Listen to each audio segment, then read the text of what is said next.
hasta que decidimos mover la ficha.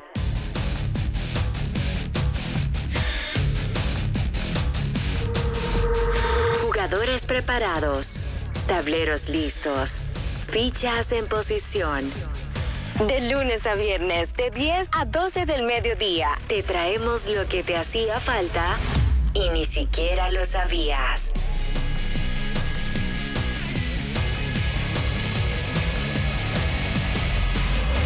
Juego de Damas. Recibimos con un fuerte aplauso a Joely Coste, que está con nosotras con un tema muy interesante, y es que no es tu trabajo pensar como tu jefe. Ustedes me van a meter en problemas. Claro, no es tu trabajo pensar como tu jefe. ¿Y Sí. cómo pueden los colaboradores entender que no pensar como tu jefe, si lo haces dentro del marco del respeto, es hasta ideal para el funcionamiento de una empresa? Claro, porque el colaborador primero, en temas de servicio, el colaborador primero tiene que enfocarse en hacer su trabajo bien. Haga su trabajo bien, su rol. Y tú y los jefes tienen que explicar eso muy bien a los colaboradores. El problema es que cuando esa línea no se define, el jefe tiene una expectativa de que el colaborador opere de la manera que él opera. Y eso no es injusto, porque su colaborador no gana como usted, no llegó en el X5, no tiene lo bueno que usted tiene. O sea, no es injusto. Entonces ahí crea la fricción, porque esos roles no están definidos. O sea, que tú vienes a dar respuesta en lo que estoy entendiendo que tú dices cuando yo digo, no es posible que tú no uses el sentido común, yo voy a esta velocidad y tú vas a esta, ¿por qué es que tú no lo entiendes rápido si yo lo entiendo rápido? ¿A eso que tú te refieres? Totalmente. El colaborador no ha sido entrenado o no ha sido expuesto a las mismas cosas que tú como dueño de negocio, por eso pusiste tú el negocio, si no lo pusiera él. Entonces, esas expectativas son frustrantes para el colaborador, son frustrantes para el dueño de negocio, porque ustedes no se han juntado y han hablado, y más aún, han invertido en tu cliente interno. Tu cliente interno es tu colaborador, ese es tu primer cliente.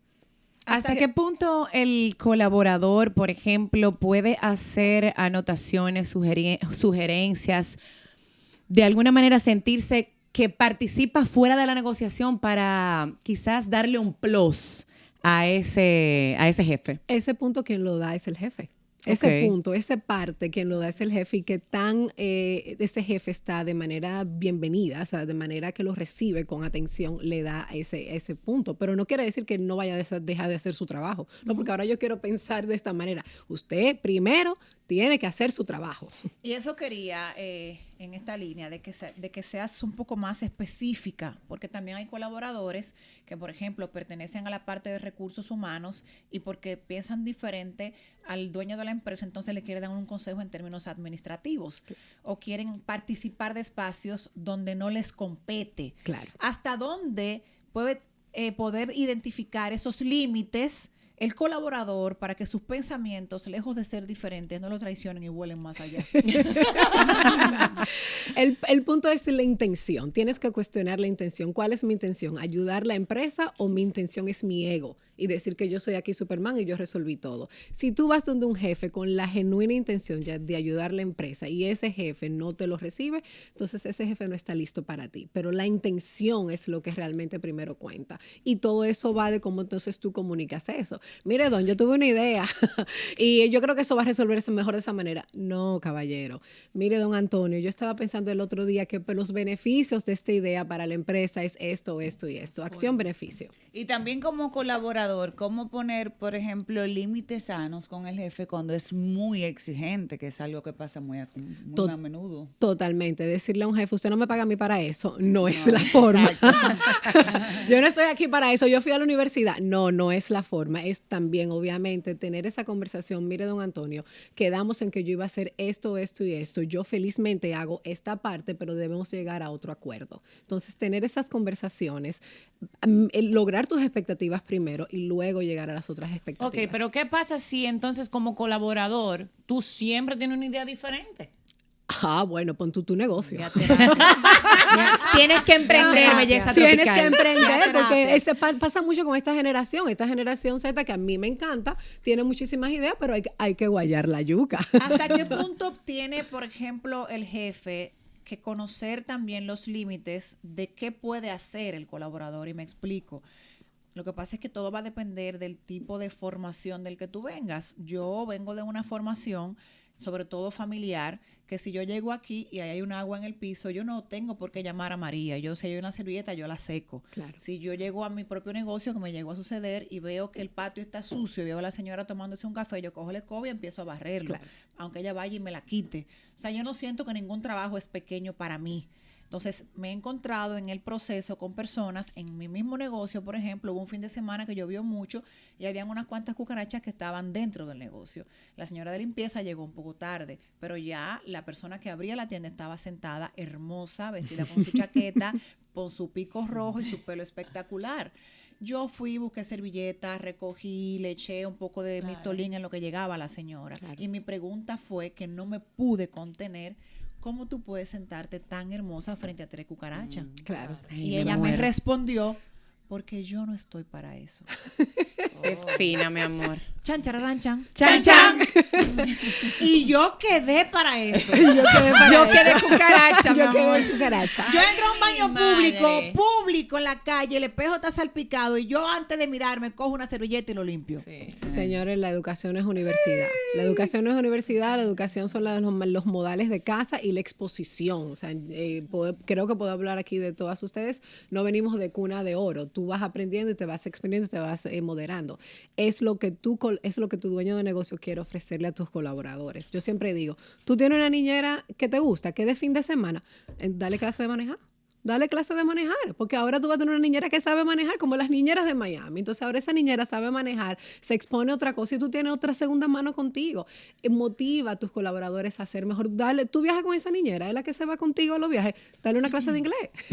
Dale una clase de inglés para que ella siga superando. Entonces ese tipo de cosas viene muy de la mano con los colaboradores, Sí. con los dueños de negocio. Se dan muchos casos también de que, como decimos aquí, uno le da la mano y se toman los pies. Entonces, ¿de qué manera puede haber como una especie de balanza entre colaboradores, jefes, que haya una unión cercana sin que se pasen de las rayas? El problema es que cuando las personas se pasan de las rayas son los más bocones y es lo que más se te queda. Pero realmente, si tú analizas, la gran mayoría de gente no es así. Entonces, no deje que una experiencia te marque a las otras experiencias que tú puedes hacer.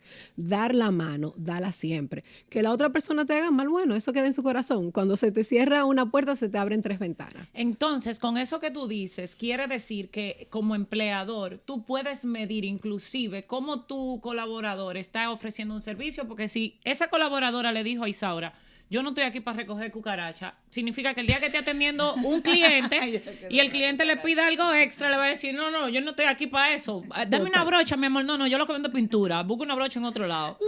Totalmente. Si ese colaborador internamente se comporta de esa manera, el colaborador que llega al trabajo sin decir buenos días, sin traerle un cafecito a sus compañeros, el que siempre se sabe el chisme. Si usted sabe el chisme, porque usted es chismoso. Entonces, el que siempre se sabe el chisme. Miren, Vienen y te cuentan. Es una persona que quizás no te dé un buen servicio. Yo he estado en reuniones donde se hacen, a propósito del ejercicio de nuestras funciones, que son públicas de todo tipo de actividades, que quizás son en una hora que no hay quien sirva un café.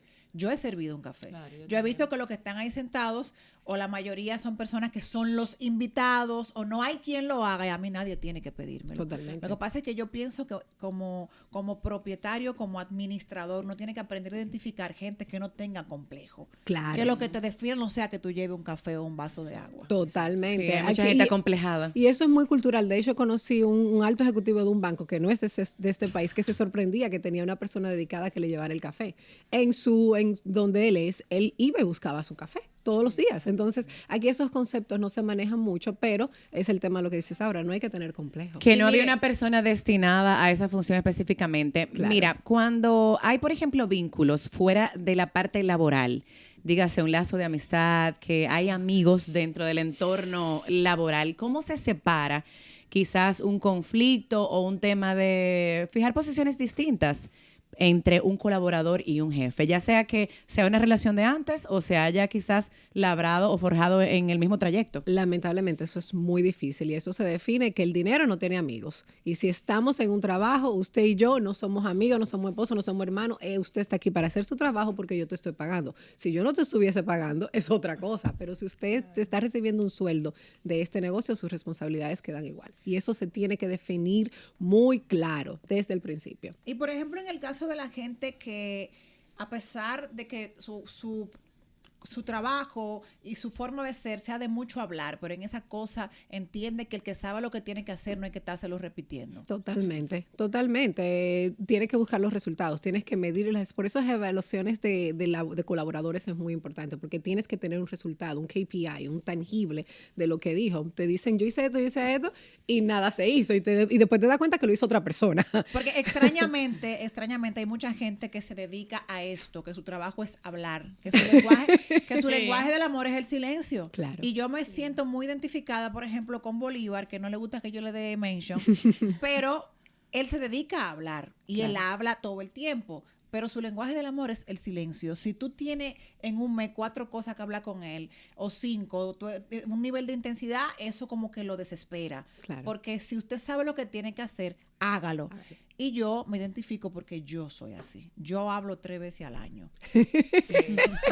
Claro, porque el que sabe que tiene que hacer su trabajo no hay que estárselo repitiendo. Yo dije toda la semana que una reunión, que hay que decir, usted lo dice en enero, lo dice a mitad de año y lo dice en diciembre. No resolvieron, usted saca el que va a sacar y mete el que va a meter. ¿Ya? Eso también puede ser un poquito peligroso porque hay gente que sí que necesita ese constante recordatorio de que tiene que hacer su trabajo. Iría a terapia. En el Como mundo, un reminder. en el mundo, Me en la viña del desespero. Señor hay de todo, pero sí, es lo que tú establezcas como jefe y como colaborador. Bueno. Entonces, ¿cómo podemos 5 puntos fácil de como colaborador y como jefe entablar una balanza, como dice la China, de que mira, este es el servicio que tú tienes que dar sin sentirte que estoy atosigándote o que estoy siendo muy intenso? Yo te voy a dar 3, Ok. ni 5, 3.